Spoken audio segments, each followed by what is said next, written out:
예제 코드를 보면 이쪽은 맥의 변수를 사용하지 않은 경우, 이쪽은 맥의 변수를 이제 사용한 경우죠. 그래서 함수를 정의한 부분, 호출한 부분, 함수를 정의한 부분, 호출한 부분이 되는 거예요. 파이썬에서 이제 클래스라는 게 나오기 전까지는 함수 내부와 함수 외부 이렇게 나눌 수가 있어요. 두 부분으로. 함수 내부는 들여쓰기를 한 부분, 함수 외부는 들여쓰기를 하지 않은 부분, 이렇게 두 부분으로 나눌 수가 있고요. 함수 외부라고 해도 함수 내부가 아닌 부분에서 이제 뭐 반복문이나 조건문을 써서 들여쓰기를 한 부분, 그런 부분은 함수 외부로 간주해요. 함수를 사용하는 가장 큰 목적은 재활용성이라고 그랬죠. 근데 이런 식으로 맥의 변수를 사용하지 않고 피연산자를 함수 내부에 선언해서 기능을 만들어 놓으면 재활용성이 없어져요. 맥의 변수가 없는 경우, 나는 4 플러스 1을 계산하는 기능을 함수로 만들어 놓고 사용을 했어요. 근데 나중에 또 1 플러스 3을 더하는 기능을 또 만들어야 돼요. 그러면 이렇게 만들어 놓고 또 add라는 걸 하나 또 만들어 놓고 여기를 1, 3 이렇게 놓고 이 새로 만든 함수 이렇게 호출해 줘야죠. 그러면 이 함수를 없애서 한번 만들어 볼게요. 없애고 없애고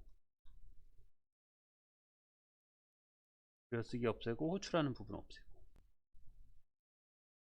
이렇게 하면 결과는 똑같아요.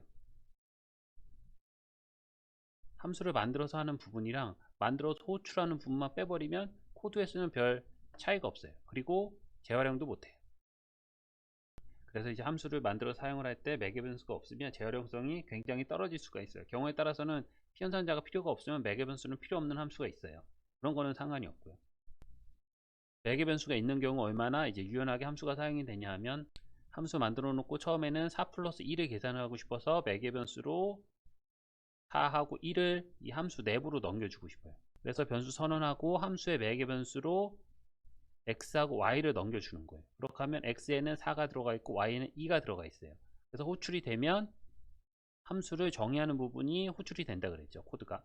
그러면 x에 들어가 있는 값이 i에 저장이 돼 있고 y에 들어가 있는 값이 j에 저장이 돼 있어요. 그러면은 i는 4, j에는 2가 들어가 있겠죠. 프린트를 통해서 한번 확인을 해 볼게요.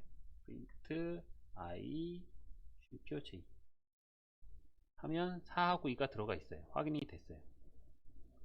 그리고 그거를 이제 더해서 출력을 한 거죠. 그런데 나는 또 1하고 3이 들어가 있는 거에 합을 출력을 하고 싶어요. 그러면 함수를 새로 만드는 게 아니라 매개 변수를 통해서 1하고 3만 이제 전달을 하면 되기 때문에 변수에다가 1, 3 그리고 다시 이 함수를 호출하는 거예요. 그러면 이번에는 i하고 j에 1하고 3이 들어가 있는 거예요. 1하고 3이 들어가 있죠. 그리고 더한값 출력해주고, 매개 변수를 사용하지 않은 것과 사용한 거를 비교를 해보면 똑같은 기능인데, 얘는 피연산자가 달라짐으로 인해서 함수를 두 개를 이용해서 기능을 구현을 했고, 굳이 이런 거는 함수가 필요 없는 거예요. 아까 보여줬듯이. 근데 얘는 기능을 만들어 놓고 재료값만 변경을 시켜주면 알아서 재료값에 맞는 결과값이 출력이 되게 만들어 주는 거예요. 그래서 함수에서 이 매개 변수를 재료값을 넘겨주는 방법으로 사용을 해요. 그리고 i하고 j가 매개 변수라 그랬죠. 매개 변수를 사용할 수 있는 범위는 이 함수의 코드 블록이라 그랬어요. 요만큼에서만 사용할 수가 있다 그랬어요. 들여쓰기를 한 부분.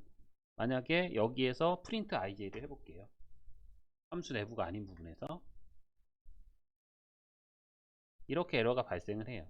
i하고 j 선언하지 않고 사용했다고. 그래서 매개 변수의 사용 범위도 꼭 기억을 하셔야 돼요.